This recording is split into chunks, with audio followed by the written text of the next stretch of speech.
welcome back to the OHIO podcast, everybody. I am your host, Buckeye Boyz, aka the Podfather. Do us a big favor tonight, man, as we get rolling. Smash that like button, subscribe to the channel if you haven't already. We are the official Ohio State podcast of Fansided and Scarlet and Game. Head over to scarletandgame.com. If you don't like the way my face looks, I don't blame you. Neither does my ex-wife. You can listen to the podcast wherever you download podcasts, or wherever you get your podcast from, or from scarletandgame.com. So do that as well. We are also the official Ohio State podcast of The College Huddle. Head over to thecollegehuddle.com where you can read great articles, many written by myself and other great writers from coast to coast covering college football. You'll find us there as well as other great podcasts. Guys, do me a big favor, all of you, if you're watching this, or even if you're watching it not live, but in watching it down the road sometime tomorrow, Tuesday, whenever. Email me if you have a great picture of yourself doing OHIO with your family, friends, at a tailgate. Maybe you're wearing some OHIO podcast merchandise shirt and you want to take a picture of you in your shirt.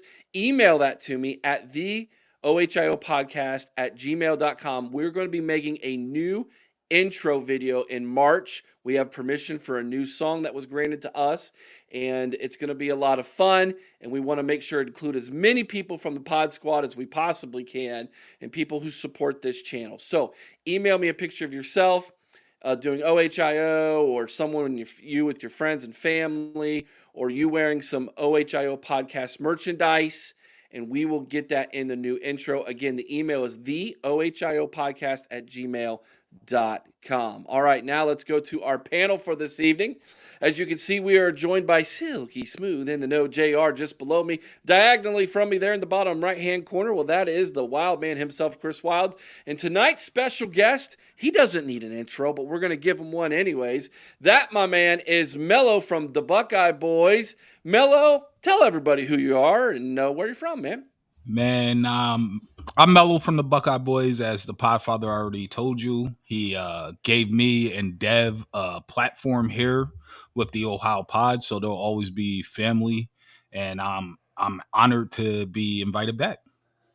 Good to have you in, man. It's always good to have my brother Melo with us, and we're going to have a good time tonight. We got a lot of really good topics tonight, guys. I think you're all really going to enjoy. And so we're just going to dive right in tonight, and we'll give you updates on the Super Bowl if you are interested. We will do that tonight periodically, but here we go. Tonight's first topic is this. We have 3 new offensive coaches to talk about.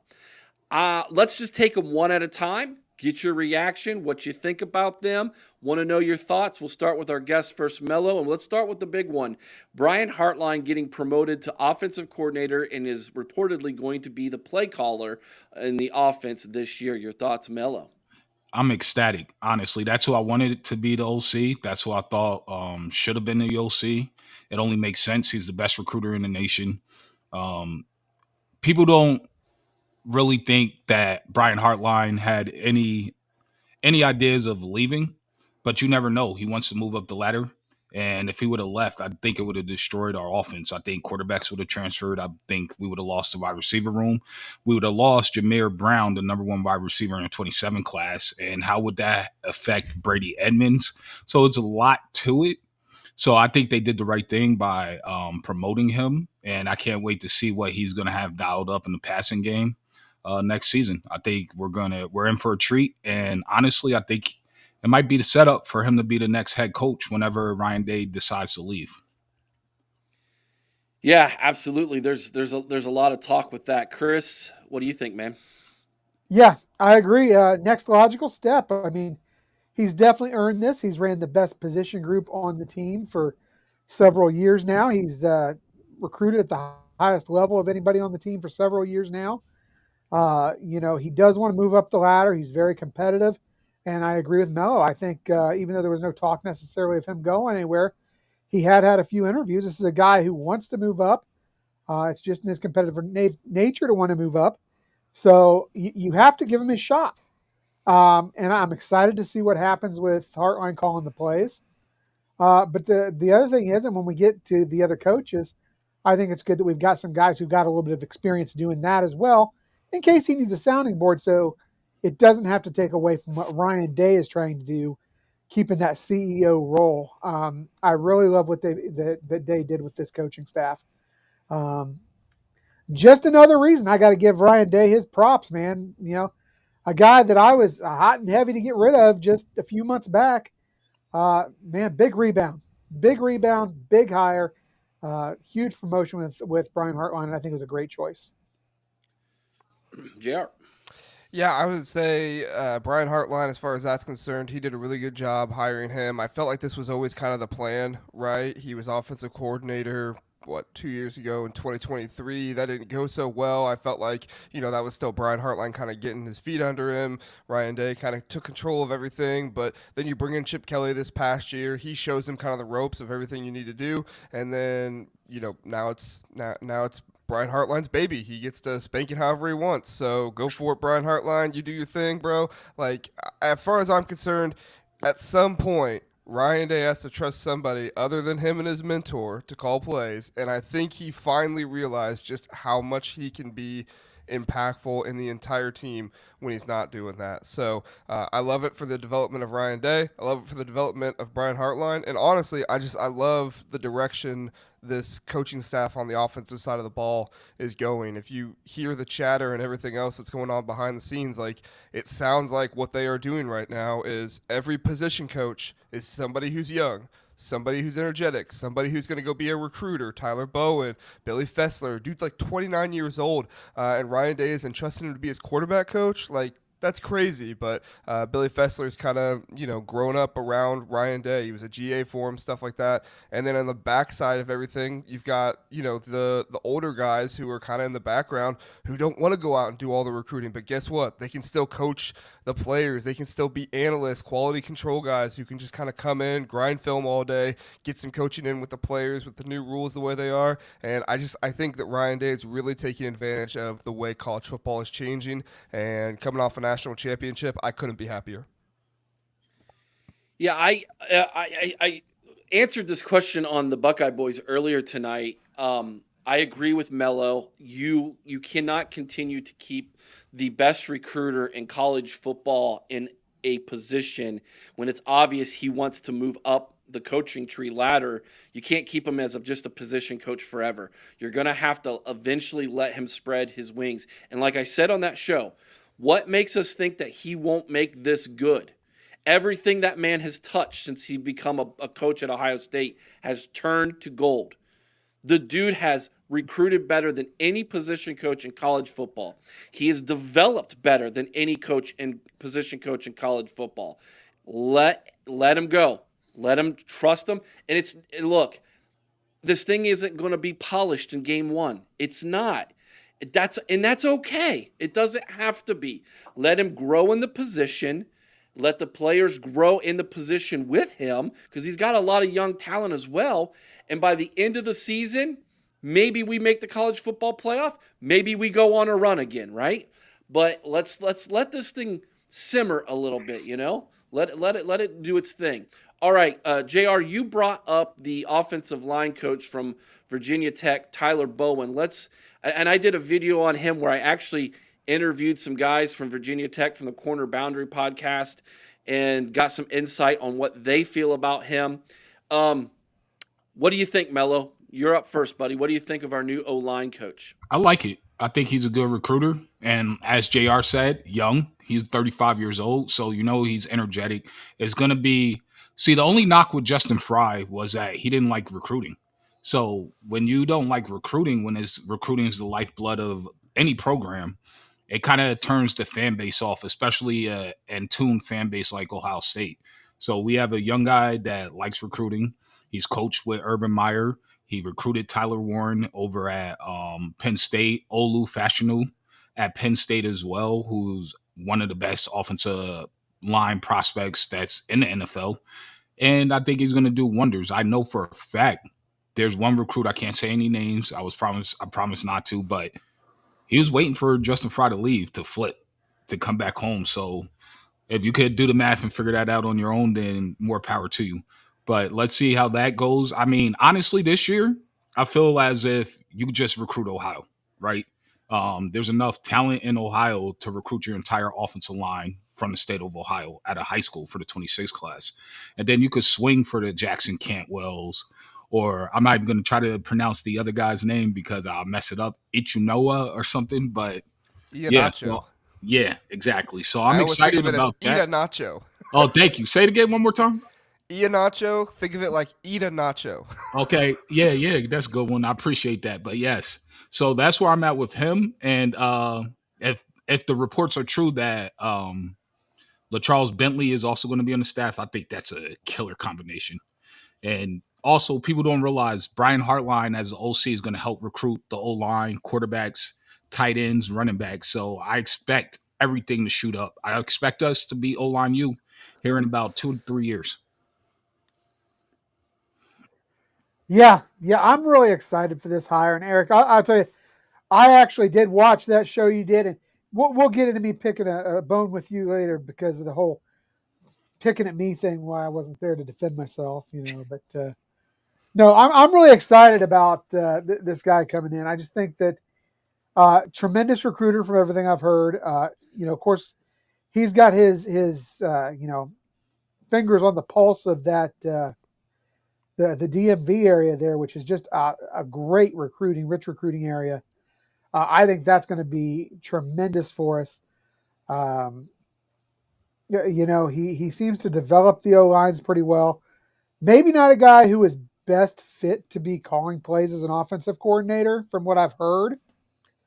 But I've not heard a lot of negative as far as him as a position coach. Now I know that he did quarterbacks, he did tight ends while he was at Virginia Tech. But he does have that background as an O-line coach, and I'm just really excited to see what he's done here. I think this was another Grand Slam hire for Ryan Day.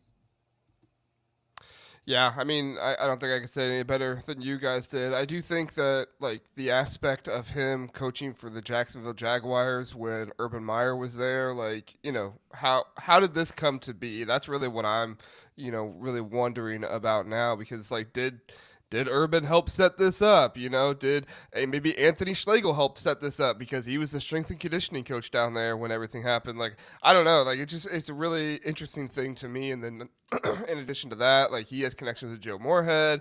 Billy Fessler has connections with Joe Moorhead. Like, there's just so much stuff that goes around. I think it's really cool. I think that, Larry Johnson is kind of the guy on staff right now that has that DMV area connection. So you bring in Tyler Bowen, who has a really strong influence there. Like, just everything I look at from this, it looks like Ryan Day went through everything that just happened with the program, that the program needs right now, and looked at the future of what the program's going to need. And it was just like, check. And it's like, I don't know how you can be upset with this hire. I saw some people online saying like, well, we wanted somebody that's, Joe Rudolph or something like that. It's like, okay, that's like the fan dream. I get it. But like Ryan Day obviously went a step deeper and actually thought through everything they needed. And I'm sure there's even more stuff that we're not even realizing that he thought through. So, props to Ryan Day. It's a great hire, and I'm looking forward to the future of it.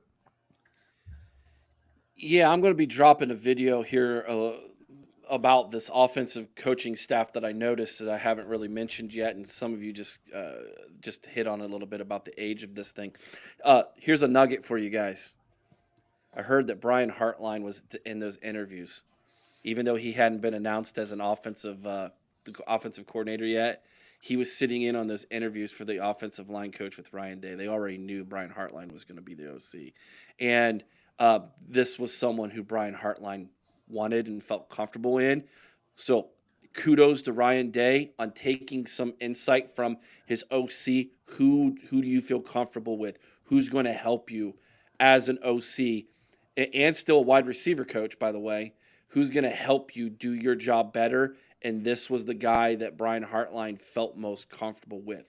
This does not mean, by the way, Kevin Wilson might not end up still on this staff.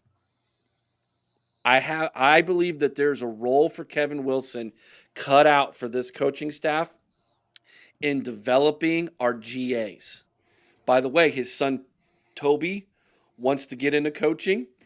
Can you think of a better person to kind of orchestrate and lead that entire department for you as a head coach than, hey, Kevin Wilson, who's got head coaching experience, who you trust to say, Kevin, I want you to make sure all of our GAs are contributing to this staff. And oh yeah, by the way, he can help coach offensive line and tight ends and still help Brian Hartline too. There's still room for Kevin Wilson on this coaching staff, if you ask me my opinion. All right. Now, he's been brought up and mentioned. I think you brought him up, JR. Billy Fessler. Melo, what's your thoughts on the young quarterback coaching prodigy? All I know is that Julian Sayin and as well as Will Howard love the guy, right? They rave about him. They rave about how he helped. Will Howard raves about how he helped him in his development coming here. And if you look at Will Howard's last year at Kansas State, as opposed to Ohio State, is night and day, ridiculous. I think he's a first 2-round draft pick personally. I saw something come out that said some scouts are viewing him as a first-round draft pick. And I'm not surprised. It's a premium position. He had the highest completion percentage in the country, highest QBR, 42 touchdowns to 10 interceptions. He just stepped it up big time. So, and as JR put it, he's 29 years old. The guy's not going to get tired. He's going to love recruiting. He's going to love developing. And why not? I'm here for it. And I'm at this point, I feel like Day is like on Nathaniel's type of run in terms of playing 3D chess. And I think he's on a whole nother level from everybody else as of right now in terms of setting up his staff, in terms of targeting the portal and who they're going to go after the portal. I think he's a genius, honestly. And I think after this season, I think a lot of other people will. And of course, it's natural that people were frustrated with him. We lost to the team up north 4 times in a row. No one's going to be happy with that. No one was happy with that, honestly. But then he backs it up and he goes the hardest pathway ever to win a natty. And I love that he had to go that pathway just because you didn't want more excuses about, well, you lost to the team up north on November 30th. It doesn't take it away, but it definitely lessens the effect of it. And honestly, this is my question for the panel. I know it's a little different, but I truly feel this. If October 12th doesn't happen and November 30th doesn't happen, I don't think we win a natty because they changed the whole offense. They changed the whole defense after those 2 games. I agree. We've gone on record as saying that. I mean, Oregon, like you said, changed the defense, but that game against Michigan, that changed everything. That changed Ryan Day. That changed Ryan Day. It changed the mentality of the team. It changed the mentality of this coaching staff. Yep. And I agree with you. You know, last week Mike Wargo said the same thing, and I think we're all in agreement on that.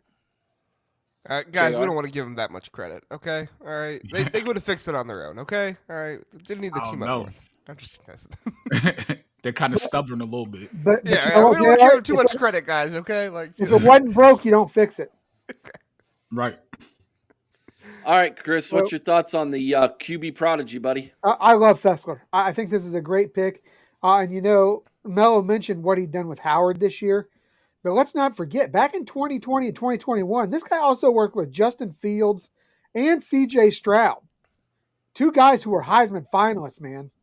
Yeah. This guy knows how to coach up them quarterbacks. I am very fired up for this hire. I think this is a great move. And, you know, I really love I love what is going on with this offensive coaching staff. And I was not completely aware, Eric, of what you had mentioned with Hartline being in on these hires. But I think it's a great thing because this is Ryan Day showing his trust in Hartline and allowing him to have his hands in these decisions as well. So I think there's a tremendous amount of confidence and a tremendous amount of trust among these coaches that are on staff here. And I'll tell you, I look for this offense to just keep clicking and do nothing but improve.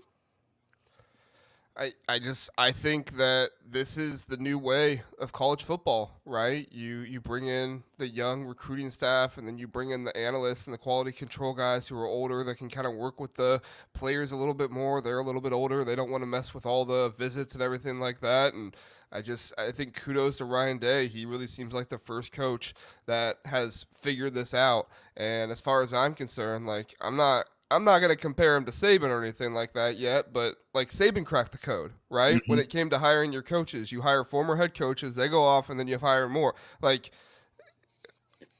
Ryan Day is starting to crack a code here for what needs to happen. Again, I'm not saying he's at Saban level. Obviously, that's crazy. He's only won one national championship, but I'm just saying if 4 years from now we got two more national championships under our belt, I wouldn't be too shocked. Yeah, so the thing about Billy here is the dude the dude was already coaching the quarterback room. He was already doing this job. I know Chip Kelly was QB coach in title as well as OC.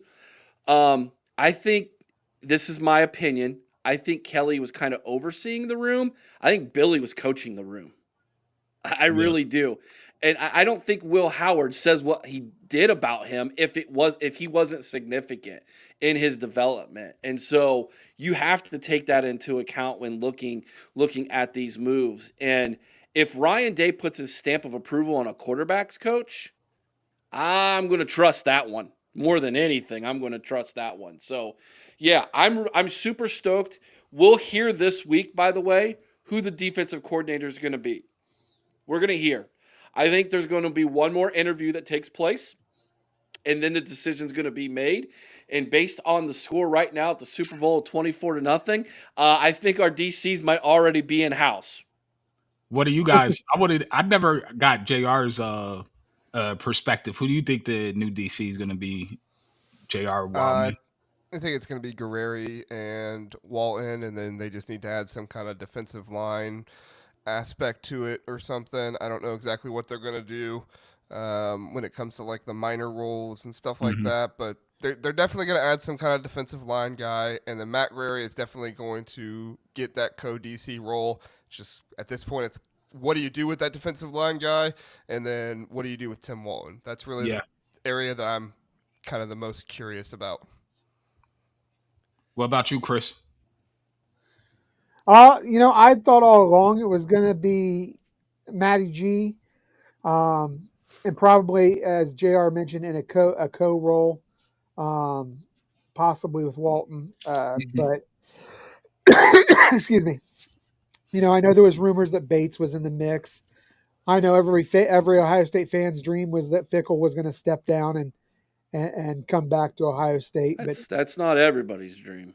uh, there was a lot of people I'd heard mentioning that. But I think Guerreri's the right choice, along with possibly Walt as a co-defendant or co-defensive coordinator, because he knows the guys in house. They know this defense. They don't have to worry about making a shift to a different style of defense because Guerreri's already comfortable with this defense. So we don't have to worry about having guys in there that we're built for the 4-2-5. Yep. We're not built to have somebody come in and decide we're going to run a 4-3. Yeah. So it just makes sense to make that move. Um, yeah, I think it's going to be Co. I think Matty G will be calling the defense up in the box is how I think it's going to go. But I think they're going to give him Co titles. That's if I was a bet man, that's what I'm putting my money on tonight. But we'll see. Um, Dude, Ryan Day's beard, you've asked two amazing questions that are the shows all in themselves, which I have starred, and Chris and I will shoot some videos on your questions, dude. Because those are really, really good questions. So it's not that I ignored you, my man. I starred them because they're gonna be their own videos, dude. They're that good. All right. It's halftime, so I know Melo's super excited about this halftime show. Oh yeah. Uh, yeah. Devin says captains for next year. We're gonna do real. I'll pick one real fast. Go around and pick one. One Okay. from defense, one from offense, real fast. Okay. Go ahead, Melo. Caleb Downs and Carson Hinson. Hinsman was going to be the one I was going to go with as well. I would say Hinsman and Caleb makes sense, but let me go off the beaten path a little bit. Let me go with Iggy. I'll go with a senior and another 4-year guy. Hinsman is also my pick, but then my senior on defense is Sonny Styles. Oh, that's a good one. That's a good one. I thought about it. Cheryl, yes, your membership went through. Thank you so much. I saw the question in the chat. Thank you. Yeah, I just went and double checked. You're good to go. Hinsman for me. I'll be talking about him in just a minute. By the way, I shot a video on him this afternoon. Him and LaCharles Bentley. That is really they had a video of them. Yep. Hinsman's going to be an All-American. I'm calling it right now. He's a stud. Dude could have jumped in the portal multiple times. Had every reason to jump in the portal, Absolutely. mind you. And did not. Dude deserves every accolade that's coming his way this year. Hinsman for me on offense. Defense, how can you not go with the coach's son who's a coach on the field? Give me Caleb Downs on defense. But although Sonny Styles is right up there with that. Super quiet. Caden Curry might be one too. Not that he's quiet. I'm just saying no one's mentioning Caden Curry. Like a sleeper pick. Yeah, he's my sleeper. All right, let's get into our next topic. Thank you for the question, Mel. Thank you for the $2 chat. Next question. We are going to – this is going to be really fun, by the way. We are going to rank our top 10 returning Buckeyes. Here's the criteria. 1, they had to already be on the roster this season, okay? So not a transfer in. So they had to be on the roster this season, and they're returning for next year. That's the criteria for this. You can use what other ideas you have. What we're going to do is we'll start at 10. We'll go around real quick. Say who it is and why. We'll move on and see as we can do this as fast as we can so we get JR out of here before his show starts. Melo, we'll start with you with number 10. Arvell Reese. I think he's going to be a dog. I think he's going to have a huge season. I think his numbers are going to be astronomical, and I think this is going to be the best linebacker room in the country. Wow. Okay. For me, I'm going to go with somebody who, didn't make a lot of noise, been a little quiet, and that's C.J. Hicks. I think he's going to be slid over into that kind of hybrid position there and brought in on those pass rushing downs or possibly slid down to end. I think he's going to have a big year. I'm kicking myself. I didn't put Arvell Reese on my list now. Number 10 for me is Luke Montgomery. Going to start at guard. He didn't start the season at guard, but, just his play in the playoffs, oh my gosh, outstanding. Luke Montgomery, can't wait to see him this year. I don't have Reese on my list either, JR. Don't feel bad. I went with Jermaine Matthews Jr. at number 10. I know might seem a little low for some of you guys. He's slotted in as possibly being one of the starting corners. He's got a ton of experience. The next experienced guy in the backfield next to Caleb Downs and Iggy. So that's why I went with him number 10. I think he's definitely going to be a vocal leader on this defense. Number 9, Melo. Number 9, I have Edric Houston. I think he's going to be starting. People are forgetting he has 7-inch reach, not wingspan reach. So it's going to be hard for guards who tend to be shorter and stocky to get their hands on him. He'll be able to create separation and get off blocks. He's quick enough to play DN, but he's big enough to be a D tackle. So I expect big things from Edric. For me, this is where I had Arvell slid in right here. I just think Melo is right. I think he's going to have a huge year playing opposite of Sonny, and I think we may have the best linebacker room in the country. This feels like blasphemy because he probably should be higher, but I apologize. There's just so many good ones to choose from. Kenyatta Jackson, for me, just going to have a fantastic year this year. Pass rushing, everything else. Smart as can be as well. You saw his development throughout the year, how much smarter he got as he played more, and you saw Larry Johnson putting him in there more and more and more. I can't say enough good things about him. Unfortunately, he's not any higher than 9th for me, but he's going to be fantastic. Hey, We think alike, JR. I got him right here at 9 as well. I love his tenacity. I love his. He gets after the quarterback on third down. If you go back and watch a lot of film this year, when it was a passing down on third down, they would bring him in, and he got after it, man. And to give me another year with some development with the living legend Larry, I think he could have a big year. So that's where I've got Jackson slotted. Number 8. I got Carnell Tate right here. I think he's going to have a very good season. And yes, it could be easy to put him up higher, but like JR said, this actually was a very difficult assignment, to be honest with you, to just pick 10. It is. And And then there's to no put 'em wrong in order. answer. Yeah, and then to put them in order, that's so if you're watching this as a player, I'm sorry, I apologize. It's just really difficult. You guys shouldn't be so good. And hey man, if you're top 10 at Ohio State, you're an NFL player. Don't feel bad, man, right?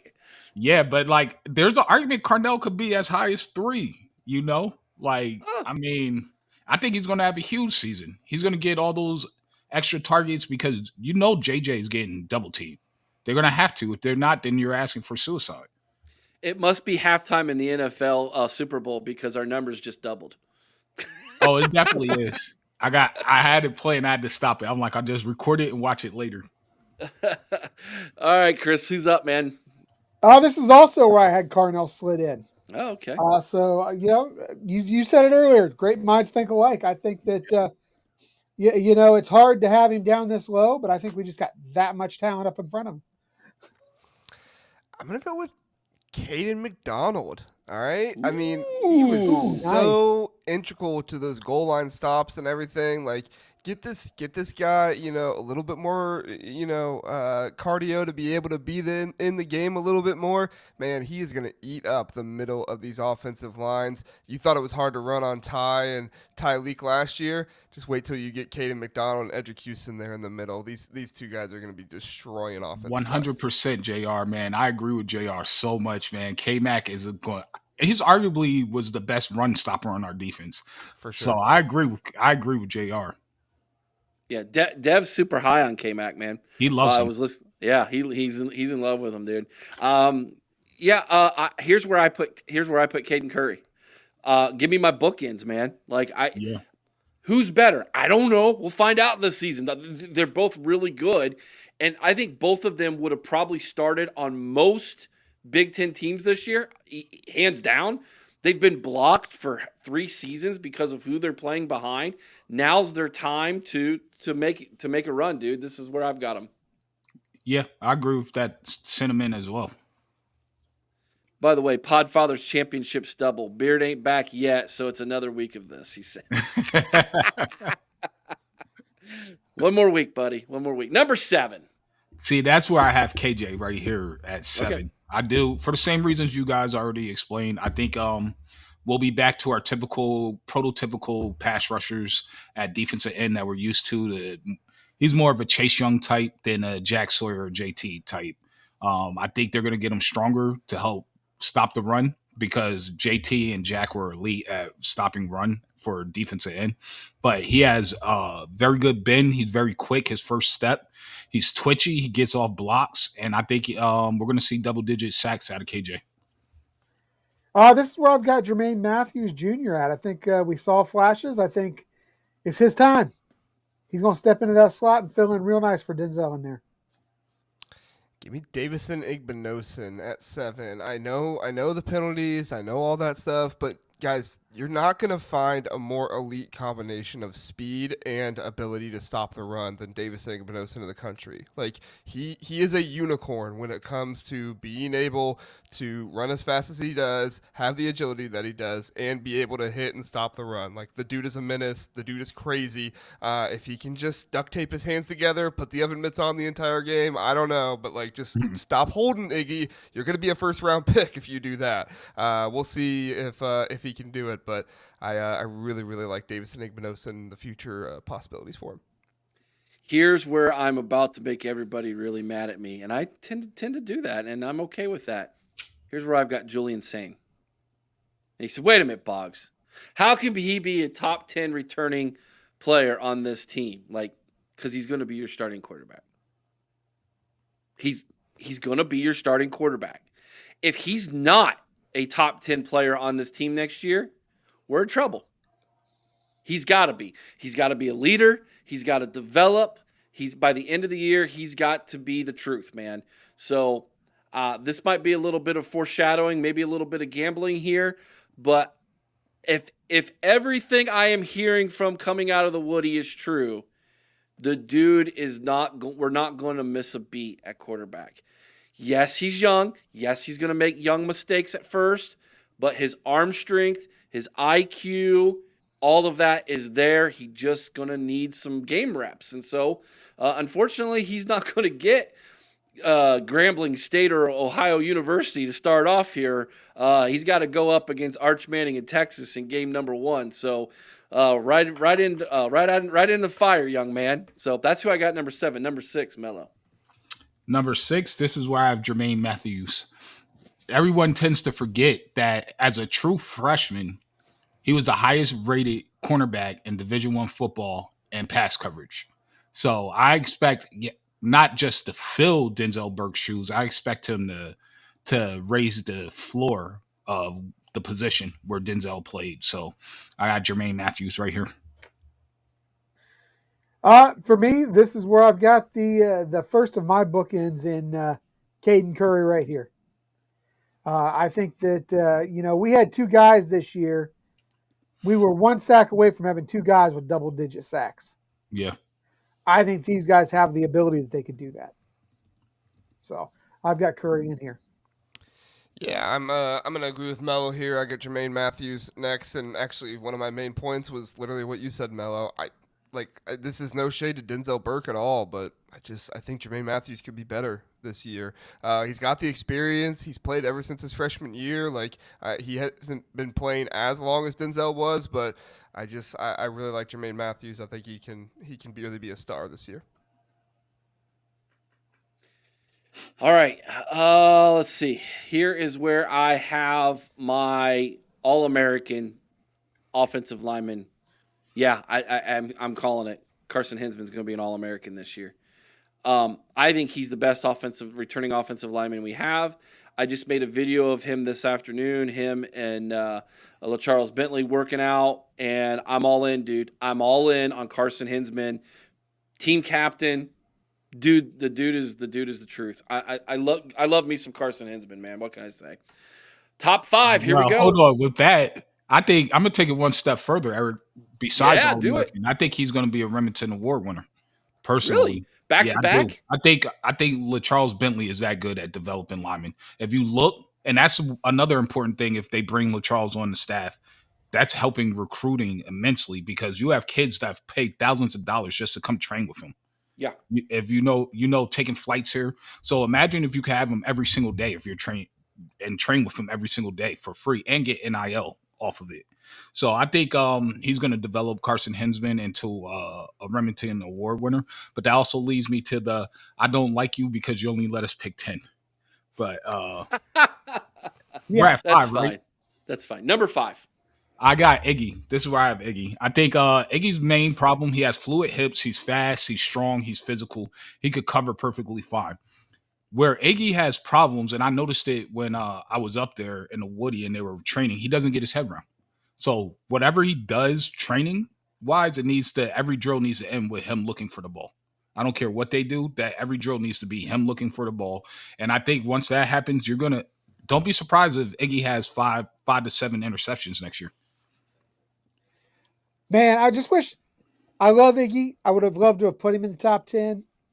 The penalties and not getting that head around, I just couldn't do it. He scares me.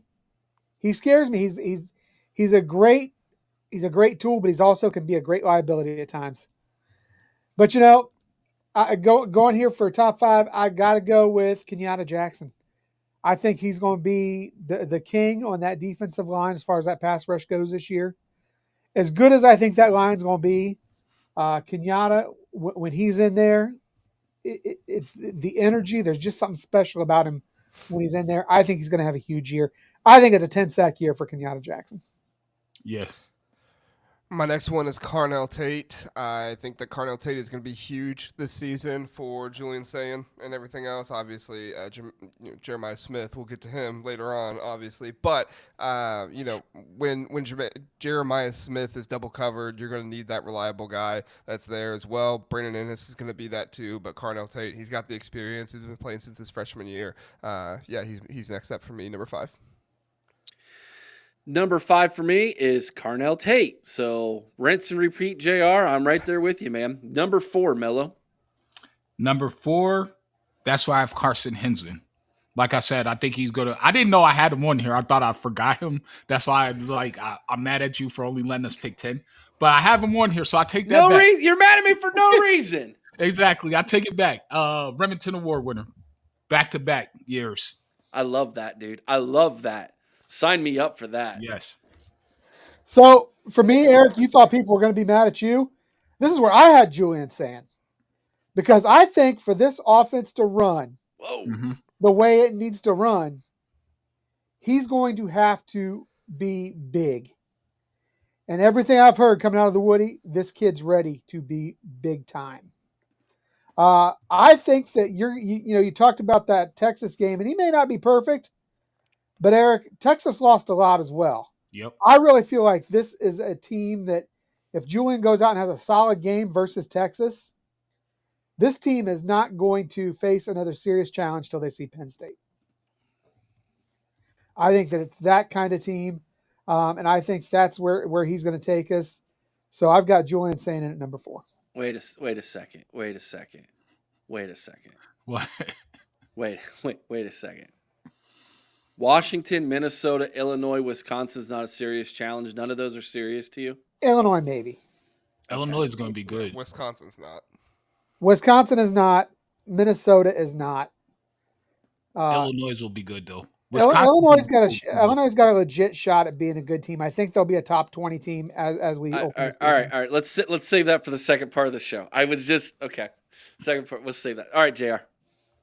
Carson Hinsman, wash and repeat. Exactly what Melo said. All right, here's where I have Iggy.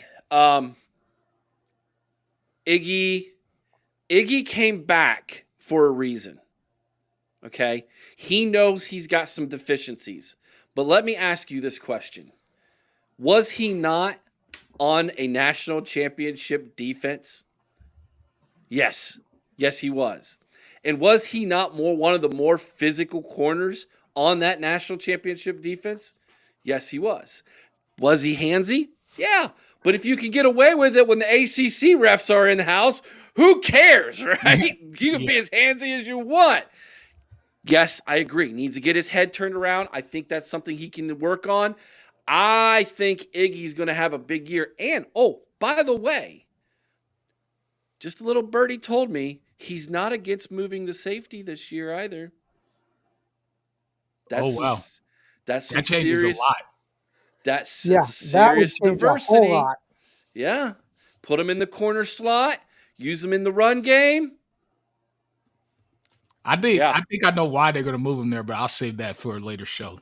You save that for your show so you can get some hits on that dog. I know what you're thinking. I got a little bit of information on that one, but what we on 3 now? 3. So this is where I have Sonny Styles. I think Sonny Styles is going to make a big time leap. He's going to be better in coverage. That was the main issue I saw with him, besides he was learning a new position. I think he's going to read and react better and fill the gaps. I think 6'6", 250, I think people are going to see that athleticism, and nobody's going to want to get hit by that kid. Okay, so since we all know who 1 and 2 are, I'm going to go with Carson Hinsman here at 3. I think if the offense is going to run, it's going to be because Hinsman's got that line going, playing together as a unit, and he's leading the way. Wait a second, Chris. Did you have Sonny Styles on your list, Chris? Yeah, you don't have Styles on your list? I did not have Styles. And what? Hold on, I don't know. No, I overlooked him. I put my list together in a bit of a rush. Yeah. And so would you have put him on your list? Oh, absolutely. Who would you take off then? I'm putting you on the spot. I would have dropped Hicks and probably dropped everybody from 5 down 1 and had Sonny at 5. Well, you said you would have dropped who? I would have Hicks dropped off the Hicks list. off. Oh, you had CJ Hicks on there? I would drop Hicks off at 10, dropped everybody down one, and put Okay. Sonny in at 5. I'll do that for you right now, dude. Well, it doesn't take a. I got you, man. I Okay. got you. No, that's cool. That's cool. All right. Jr. Yeah, I feel like we're gonna have all the same 3 in the same order, but Yeah, I think we are. Sunny Styles for me, and then do you want me to just give the next 2? Eric? No, because I am a little bit intrigued on if you guys took the same thought pattern I did here. So, yeah, because they're I'm the thought is JJ number 1, but I'm going to make an argument for Caleb Downs. So am I. Oh, okay. Go for it, Melo. Who you got number 2? The light-skinned Ed Reed, Caleb Downs. That's what I call him. He plays just like Ed Reed, man. That kid is all over the field. He's so instinctual, it's ridiculous. He literally, remember when we were still over here on the Podfathers channel, we did we ranked the defensive players and the biggest impact, and I said it was going to be Caleb Downs because he was going to change how this defense could operate. And I was 100% right with that. I wasn't right with everything else, but that one I definitely hit on. Caleb Downs could do everything. He's given up, I think he gave up 0 TDs in coverage the entire season. And I think it was over 522 passing snaps that he played. He could get in the box and bang the heck out of a running back and stop him for a loss. He could play you in the flats. He could blitz the quarterback. There's literally nothing that kid cannot do. And he's been that way since high school. Trust me, I've seen him. He's been that way since high school. This isn't new. So everything you just said is a perfect argument to make him number 1 there, Melo. Except Optimus Prime is on the team. Okay. Now, here's the thing. He is the guy that's going to drive this defense. We have a safety-driven defense, do we not? Safety-driven defense. Well, that's what Jim Knowles was saying. We'll see who's the defense we coordinator. have the best safety in the game. Yes. This is the leader of the defense this year, bar none. Caleb Downs. Okay. Well, you're making your argument for number 1, right? So make your argument for Jeremiah Smith number 2. No, I was just going to say, okay. I've got Caleb at 2, but I was making the argument for him at 1. You son of a gun! Yeah, you stole my thunder because I was going to make this huge argument for Caleb at number 1 and say, but I've got him at 2. I got him at number 1. All right, who you got at number 2, JR? Yeah, Caleb Downs. Yeah. Okay. It's unfortunately like Melo said, you got Optimus Prime on this team. Yeah. It is what it is. All right. I have Jeremiah Smith at number 2. Here's why. He's going to get double teamed all year. All year. And I don't think even though he's the best player on this team, I don't necessarily think he's the most important player on this team. Let me push back on that, Eric. Okay. He's going to get double teamed all year. Yep. So let me ask you this. Is Brandon Ennis going to get 1,000 yards? Probably not. If Jeremiah's double teamed all year, is Ennis and Tate going to get 1,000 yards apiece? I think Tate could, yeah. But, here's the thing. I think you're going to see more receivers get more yards because I also think we're going to utilize the tight end a lot more because we have a stud at tight end now. Right. And all this is going to be made possible because they're double teaming Jeremiah Smith? Right, yeah, How does that not make him the most important? Because Caleb Downs is the captain of the defense. It all is going – listen, if the defense doesn't stay top shelf level, we're not gonna repeat. 100%. We right. absolutely, and I'm telling you right now, Caleb Downs is the smartest football player on this team. Oh yeah, that's not even questionable. Oh, yeah, agreed. And he might be the best safety in my lifetime to play at Ohio State since I agree. Since number 2 in what's his Mike name? Doss. Mike Doss. Since Mike Doss. No, I think he is the best safety to play here. At the same time, Optimus Prime, you could double team him. I mean, most teams, even if they double team him, they don't have the athletes to double team him. If you get my drift, You'll have a few schools that can, maybe Illinois, maybe the team up north, maybe. But he'll kill your double teams as well. he's going to eat, because what's going to happen is you're going to have to play zone because you can't man up against us. Right. So they're just going to find holes in the zone and feed him in the holes. We watched him take a hitch route, 70 yards to the house? I mean, JJ's, to me, there's no stopping JJ. You're not going to be able to stop him. That's why I call him Optimus Prime, because he's a transformer. He's not human. He's human when he's off the field, but outside of that, whenever he steps on that field in between those lines, that's a transformer right there. He's This the is like Michael Jordan. arguing. Yeah. This is like arguing between French toast and pancakes. Like you know damn well I'm gonna take either one of those. Biscuits and gravy. Give me a lineman, baby. Biscuits and whatever. I'll probably go with the French toast just because I can put some powdered sugar on it. But at the end of the day, I'm not going to be mad with either one. You put pancakes in front of my face, I'm going to smash them. You put French toast in front of my face, I'm going to smash them. Doesn't matter. I'm just worried if he's planning on licking powdered sugar off of J.J. Smith or Caleb Downs. Wow, I either one. I said French toast. Jeez. Chris. Jeez. JR, good to see you, man. I know you got to run to your show, everybody. When we're done here, head on over to the Big Ten Huddle. JR, real quick, any last words, man? Nope. Have a good time. Got college football with Sam. We're going to be talking about the Michigan mystery with their transfer portal class. Why weren't they getting dudes? What's his thoughts on that? He follows that closer than I do. So I'm going to be interested in that and just other good shenanigans with the Big Ten. Should be a good time. Deuces. Absolutely. We'll be Later, right back, JR. guys. Take it easy, Jared. See you guys. Hey, Buckeye Nation. The OHIO podcast is thrilled to partner with Export Mouthguards, the innovators redefining protection in contact sports. Introducing the Ninja Pro Mouthguard, the strongest and most advanced mouthguard on the market. Engineered by dental experts, it's designed to deliver elite protection with a sleek, low-profile fit. Made with carbon fiber and multi-layer construction, it's impact tested to keep you safe from even the hardest hits. But that's not all. The Ninja Pro is 3D printed for 100% custom fit, offering unbeatable comfort and security for any athlete. From football to MMA, dominate your game with confidence while safeguarding your teeth and jaw. Getting started is easy. Use our home impression kit to create your custom fit and enjoy prepaid shipping. It's protection delivered right to your door. Plus, with a 1-year warranty and 100% satisfaction guarantee, and proudly made in the USA, the Ninja Pro is your ultimate defense on the field or in the ring.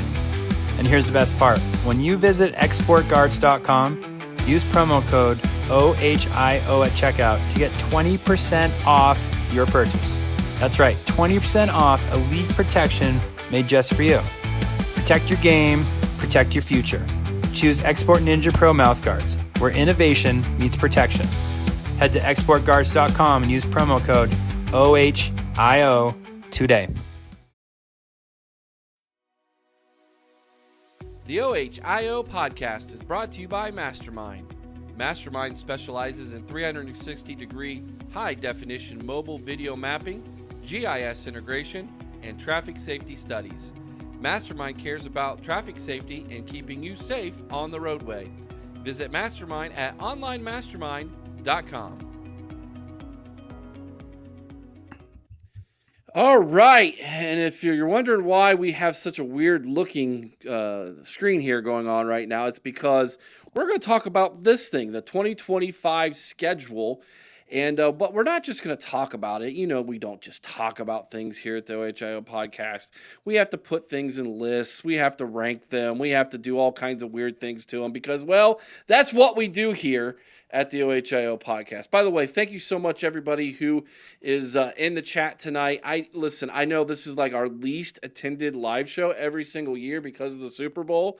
But in fact, we used to not even do the Sunday night show, Chris. Remember that? We would just be like, hey, we're moving it to Monday because we just we knew the Super Bowl was going to be a bad attended show. But here we are, man. We had decent numbers, man. I don't remember what happened this morning. You're asking me if I remember last year. Touche. Touche. All right, here we go. So here's how we're going to do this. I asked these guys to come up. I asked them 5 different questions about this schedule. You did? Those questions. What? You did? Somebody didn't do their homework. I didn't Yeah. see that. I didn't see that on the show notes, so I'm winging it, guys. This is special. Oh, Lord have That's mercy. a zero. That's a zero for class, man. I expect better. You're a teacher, man. You're a professional at this. Homework is necessary. Chris is an elementary school teacher. There ain't no such thing as homework.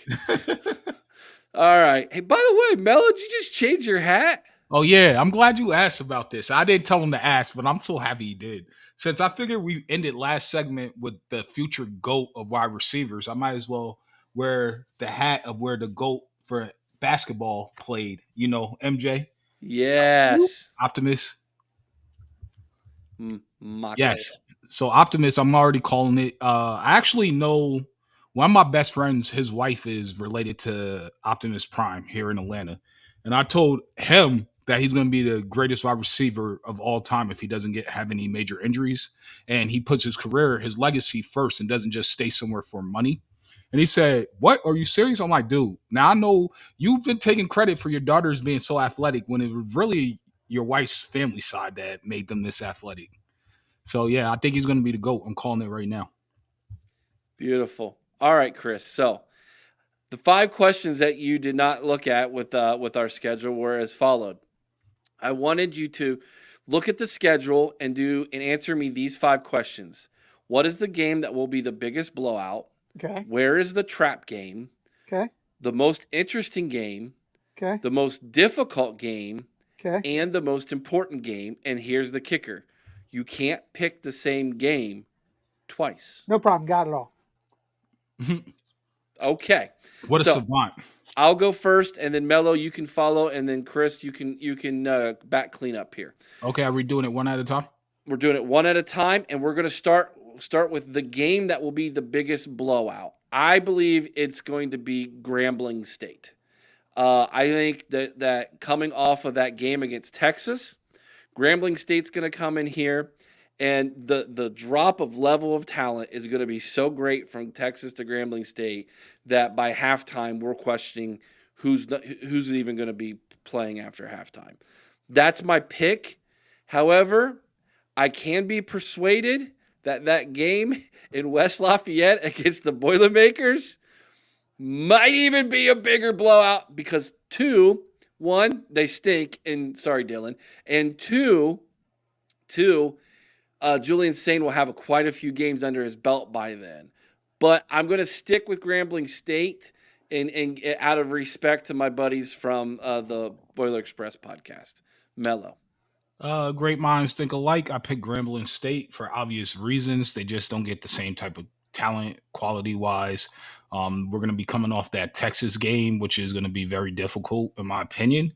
And I think the starting rotation will be out by midway through the second quarter, minus Julian Sain because he needs the experience, and we know that Coach Day doesn't like really rotating the quarterbacks. He'll rotate everywhere else, but he doesn't really like to rotate the quarterbacks that much. All right, Eric, you had it right the second time. The choo-choo's going to get derailed. You know, you're going to have a very comfortable Julian Sain by that point. Our new tight end, Mad Max, going to blow up his old team. And I'm telling you right now, this defense is going to be in sync. We're not going to have the early season errors. I'm calling it now. 52-0, Ohio State at West Lafayette. All right, chat. Let me know what you all think in the chat. What is the game that is going to be the blowout in this one, man? What is the game that you think Ohio State will win by the most? I'd like to know what the chat thinks here real fast before we go on. Chris, the next one, by the way, is Ryan Daysbeard says Grambling. He agrees with Melo and I. The next one is going to be where's the trap game at? On the schedule. So we'll go backwards. Lunatic Fringe agrees. He thinks it's going to be Grambling. Look, and a part of me is like, I really don't want to blow Grambling out. I like Grambling. I think they have some really cool color. I love their color scheme. But it's going to happen, E. I mean, we can say we don't want it, even if they don't try. Say they don't even play their starters from snap one. It's still going to be a blowout. It is. And Grambling had, what was the name of the coach who had the most wins ever in college Eddie football? Robinson. Eddie Robinson. Dude was a legend, man. Whatever Legend. happened to him? Oh, he retired. I think he's passed Did he pass away? Didn't he pass away? Yeah, I think he's passed away, but he retired years ago. Yeah. I was about to say maybe the new OC for Ohio State. Steely says the Bobcats of Ohio would be the biggest blowout. I mean, they're usually pretty good though. They hang in. How many bowl wins do they have in a row? Like 3 or 4 bowl wins in a row, don't they? Yeah. All right.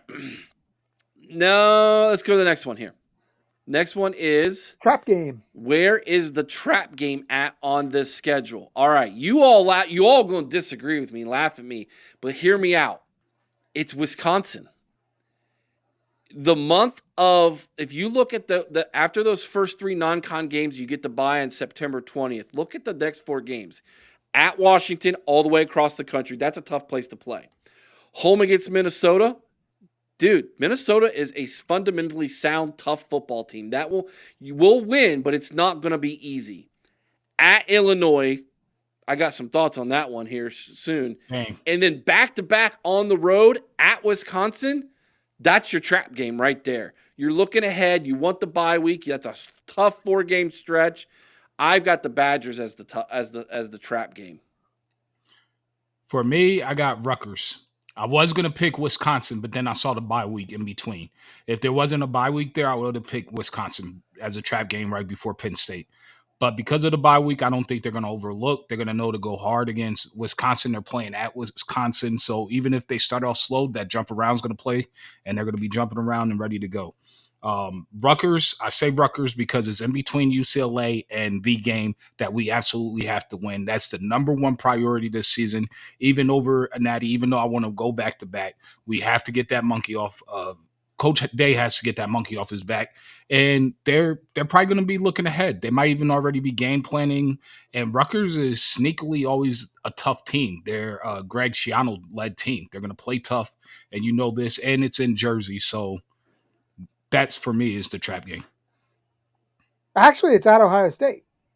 Oh, it says it is at Ohio State. Okay, still trap. But I do agree with you, Melo. I think that's the trap game. And, this is a team that I really believe, depending on what happens with that Texas game, I truly believe this is a team that could be possibly going undefeated into that game. If things go right for them in week 1. Yeah. And you're right, Ryan Day, this is the one big obstacle he still has to get off of his shoulders. This is the one big thing that is standing in his way right now, is that record versus Michigan. So I think there's a lot of tension. He's coming off of what would potentially be probably a couple of pretty easy games in Purdue and UCLA. So, yeah, I'm with you. I think Rutgers is definitely, if there was ever a definition of a trap game, that's it. All right, let's see what the chat says here. Steely is going with Wisconsin. We've got Richard who says it's Rutgers. He agrees with you and Melo, Chris. Let's see here. Let's see if we can't move my mouse here a little bit. I just bought a mouse, Chris. You'd have thought I'd been smart enough to bring it up here with me instead of using this little mouse. The trackpad? Yeah. I'm trying to catch up. Let's see if anybody... Hummus says Washington's notoriously are hard out at home. Good call, Lisa. Yep, they are. Absolutely. People putting the score of the Super Bowl in. Okay, no other person mentioned a trap and then a bunch of memberships just handed out. Yeah. Blue Wolverine gifted 10. Wow, 10 memberships. We've got Don B. Chocolate Chip Scoochie. I know that guy. Andre Smith. Let's see who else got one. Kirk Angel 525. Daniel Lundy. Drew Dozer the Prophet. I like that name. Drew Dozer the Prophet. Jay, Justin B. Eddie. Does that Justin B stands for Justin Beaver?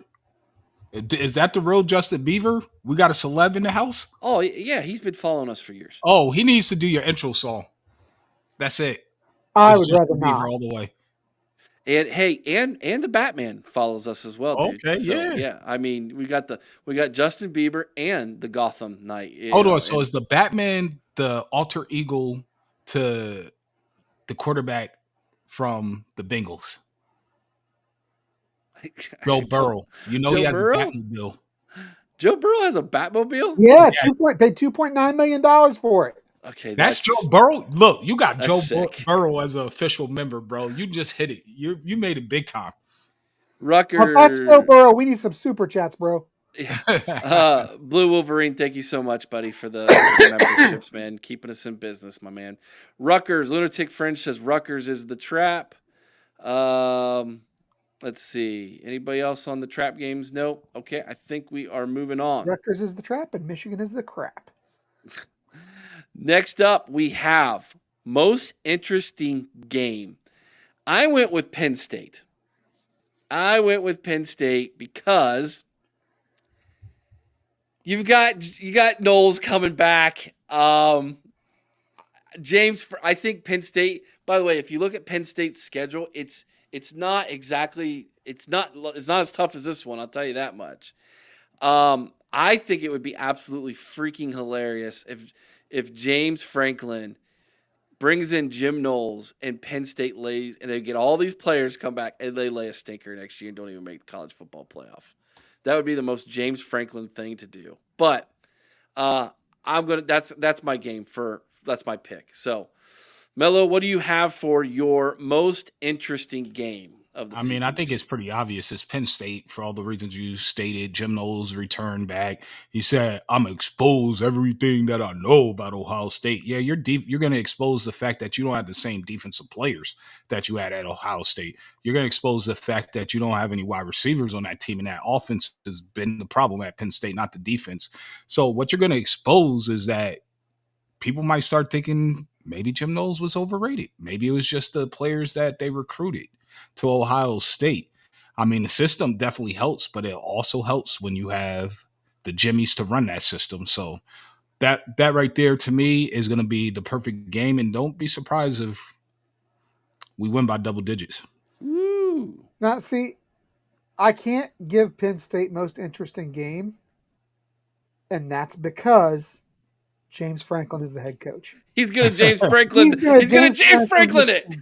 But I'll tell you who quietly, and we talked about this, we've alluded to it multiple times tonight, who's quietly put together a very good team, and that's Illinois. Yep, good call. Yeah, I really think like that could be, if there is another game on the schedule that could give us cause for concern, I think it's what Birdie's doing over there at Illinois. Mm-hmm. And we got to go to their house. So yeah. Mm-hmm. Mm-hmm. Ryan Day's Beard says Penn State for sure. Sean Schrock says Illinois. Andre said Eric doing weird things? Never. Eric lives for weird things. Curse Designs, Penn State without question. Let's see if I can catch up the chat here. Cheryl says it's P State. I've never heard it called that one. That's funny. That was good. Lunatic Fringe says most interesting game, Washington all the way across the country, similar to Oregon last year. That's like an interesting take. That fan base, dude, that's a tough place to play. That's really a beautiful. Have you ever been there? No. Beautiful, man. I had nationals out there for my daughter, and we drove into Seattle. Man, it's amazing, amazing scenery. Illinois, says Sean. Bootzilla mentioning Washington. Troy says Illinois. Well, we're about split on this one, aren't we, chat? Donald. Who said that? Did you see the comment right before that, Podfather? Yeah, James I saw Franklin that. Is the Michael Jordan of James Franklin's. That was a funny one. Oh, sorry. I'm just. Actually, this is good too. The Ron Zook of Dick Saban's. Ryan Day's Beard says we're going to the Washington game. Dude, sweet. You're going to love it. I'm going to tell you right now, the food out there is ridiculously expensive, like ridiculously. So be prepared. Oh, Richard is giving us some Yeah, I saw idea that. of something to print up. Family friendly. Yeah, well, I didn't say it. All right. Most difficult game on the schedule. I'm going with Texas. It's game 1. You've got all these new guys, Duke play caller and Brian Hartline that we talked about earlier. Yes, it's at home. I understand that. This is the one I think is going to be most difficult for all those reasons I just mentioned, Melo. Absolutely, Texas. They got the revenge factor on their mind. Um, Good point. the only good thing that we might have psychologically over Texas is that Arch Manning knows he got hit in his back and he got concussed from getting hit in the back. So he might have a little fear there, thinking that he's going to get hard, but it's easily the most difficult. First game, new coaching staff, new players, and they're going to get tested in a real way from day one. So, yeah. It should 100% be Texas, but it's not. You got to go with that team up north until Ryan Day beats them. I'm sorry. I can't go any other direction until we get that. And he had a great season, and I'm not trying to come down on Ryan Day or bring anybody down.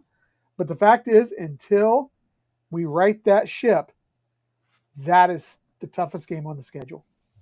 Sorry. Hot take. It's not even the toughest away game on the schedule. It shouldn't be, but it is. Illinois' got a better roster. They're better coached. I agree.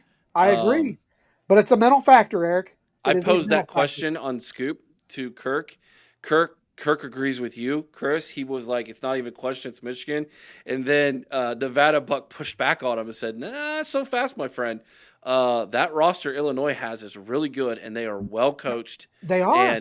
And here's something you don't often think about. Every time Ohio State goes to Champaign, it's rainy and windy. Every single time. It never fails. So that's for sure a losable game. That's a very losable game. It is. I don't have Illinois anywhere on my list, and it scares me that they're nowhere on my list because I could put them on multiple places on this list. I could have put them as the trap game. I could have put them as the most difficult game. I could have put them as the most important game. Like Illinois to me it scares me. I'm not gonna lie. So, but I understand where you're coming from, Chris. Absolutely do. Donald and Karen Rosbach said the most. What are we on? We're on the most important. No, we're on the most difficult game. Difficult. They said Texas. Cheryl says Texas. She agrees. Tony says Texas. Duh. Chris, you got one. Ab Tanker, dude. It's the TTUN game. Lunatic Fringe says Texas because of what Melo said. Let's see. Anybody else? Before we move on, I need to address something. I was watching a SEC podcast, right? Yep. And why? Because I live down here. I got to know what they're doing. It was a Georgia podcast, okay? A UGA podcast. So, the guy goes on a 10-minute rant about how the Big Ten is trash and how Ohio State doesn't have to play anybody. Ohio State whooped the hell out of the SEC this year. So my whole thing, I was going to address it on his comments because I know they read my comments because they talk to me a lot. But I was like, I don't even want to give them attention. I've been giving them a lot of attention lately. And I feel like this was a setup to get me to interact because there's no way they could believe that when the SEC went 1-5 against the Big this past year. So I just wanted to say that if he really meant that and he wasn't trying to just be clickbait or get me to interact with him, I think he's off his rocker. The SEC has to deal with the fact that the North is now with NIL. The North now has the same level playing field as they've had for 2 decades, and we have more money. And it's just it is what it is, it's why Nick Saban got out of the game, dude. Yeah. I made a video last summer that the SEC people, I need to go back, Chris. Let's redo it. Let's redo the video, but let's go back and read the comments and respond to and make a video because the SEC people were trashing us. And boy, oh boy, don't we look like we know what we're talking about now. Because all season later, what was the SEC in bowl season? They were bad. 2 and something? Yeah. I mean, you had Ole Miss stomp Duke. What did Missouri win theirs? I think that's the only team that won. That's the only team that won, I think. Was Missouri? Yeah. Missouri and Ole Illinois Miss. beat South Carolina. Yep. Beamer's like, oh, we deserve automatic bids. You're gonna It got beat by Fat Bielema. Come on, Holmes. Jeez. And to be honest with you, the SEC is going to get automatic bids, but so is the Big. But that's because they're the two biggest powers. It's not because the SEC deserves it because they're the best conference. It's because you're the two biggest powers. Does anybody else think Patrick Mahomes walks like he's got a corn cob stuck up his butt? Makes you wonder, doesn't it? What? How random thought as he was walking. You said it. he was walking on the field. And just random thought. Anyways, what's the score since you're watching? 27-0. Oh my goodness! What quarter? How much time? 2:47 left in the third. Oh, this game's over. I just get when I get off here, I'm watching the halftime show, and that's it. You know what, Noah? Didn't Atlanta think that was? Yeah, but it wasn't this bad, dude. Yeah, and I mean the OC was so dumb for the Falcons. He was really dumb. He really was. Yeah. All right, last one. Most important game, guys. There is this to me. No brainer. It's no brainer. Ryan Day has got the football at the goal line in Ann Arbor. In Buckeye Nation, he will feel the full force of 100 million people who bleed scarlet and gray, tush pushing him across the goal line to get the dub, my man. That is going to happen. It has to happen. To me, it's no question. It's the scum. That is by far the most important game of the season. Melo. Easily, team up north. They cheated. They didn't cheat last year, so that's not an excuse. It was dumb play calling on offense. We all know that. Everyone that's a reasonable observer, unless you're a team up north fan, knows that it was the play calling that won that game for them. And it's 4 in a row. You can't go 5 in a row. I'm sorry. As much as I want to go back to back, and I believe we can, and I think we have a high probability of doing it, I want to win this game more. I'm going to just be flat out honest. I want this game. We need to win this. It has to happen. I see the argument for most important here, but to me, I think the middle hurdle is why I put it at the hardest. So obviously not being able to choose this one twice. I'm going to say our most important game. It's got to be Penn State for you. It might very well. I've been debating between Penn State and Texas because Texas is so big to get off the season to the right start. That's true. However, I think Penn State, I'm going to put slightly ahead of it, and this is why. Even though I think we beat Penn State, it's going to be very important because I think that very well determines our ability to get to the Big Ten title game this year. Absolutely. And I agree with you. If I wasn't going to pick the team up north, I would have picked Penn State. Yeah, you make a good point, Chris, because Penn State is picked to win the Big Ten by some people. Yeah, a lot of people actually. Yeah, they think a lot of people are saying Penn State. Well, they've watched the model. They've watched the model that Michigan had last year. Or 2 years ago, Ohio State had last year. Yep. They got the most returning talent in the conference. Yeah, and that talent got them to a Final Four already. So a lot of people think Penn State's going to be the heir apparent in the Big Ten to represent the conference for their third possible national championship game. But like I said, they got James Franklin, so they've got. He's already doing James Franklin things, i.e., overpaying for a DC. Not hitting the transfer portal for an actual real wide receiver number one, at least. You're not going to be able to just run the ball and win big-time games anymore. Those days of the past are of the past. You have to be able to throw the ball over the air. You need to be at least somewhat balanced, which brings me back to a question when we were talking about the new coaches and the new O-line coach. So I saw Virginia Tech was complaining. They were like, oh, I'm glad he's gone because our offense wasn't good. He couldn't call plays. Well, he's not coming here to call plays. And the last time I checked, your run game was averaging 190 yards a game, which was good for fourth in your conference. And what does Ryan Day want to average? 150 a game.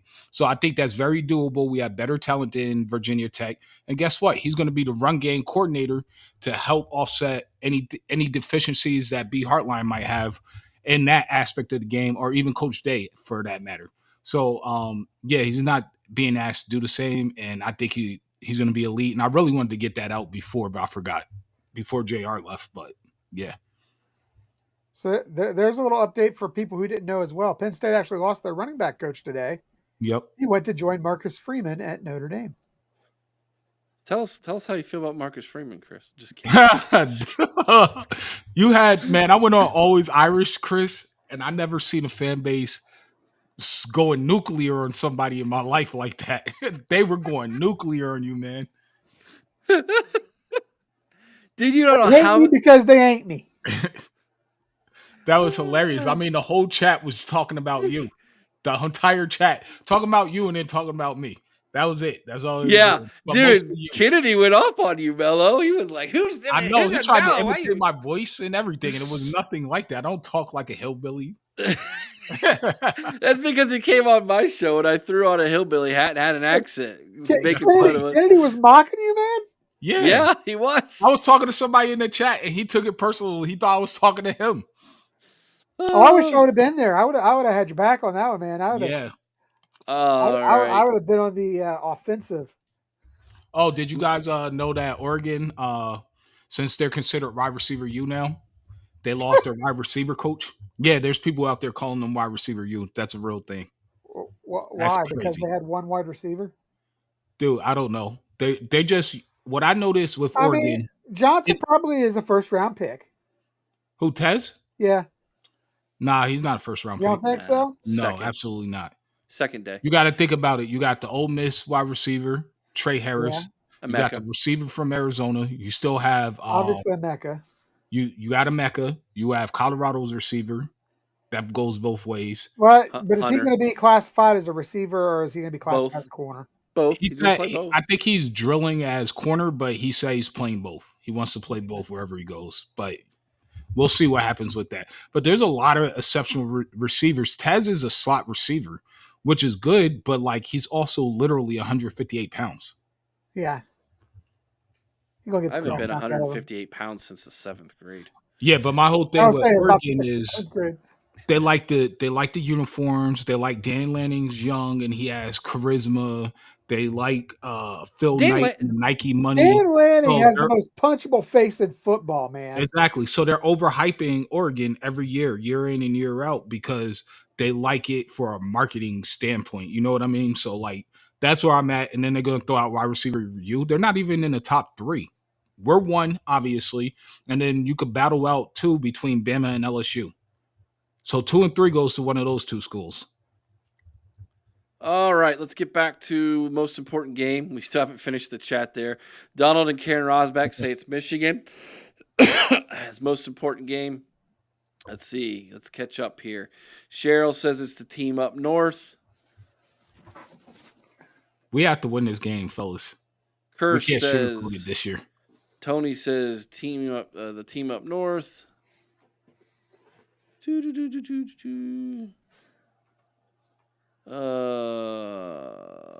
Let's see.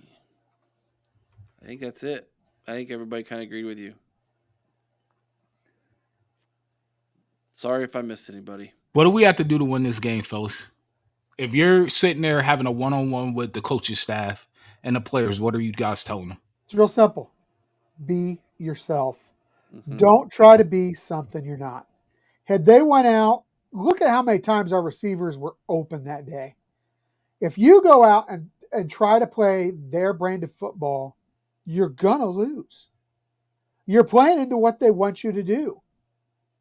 You've got to go out there, embrace who you are. You know what? We have recruited a finesse team. We are a finesse team. Doesn't mean you can't be tough as a finesse team. We saw that through the playoffs.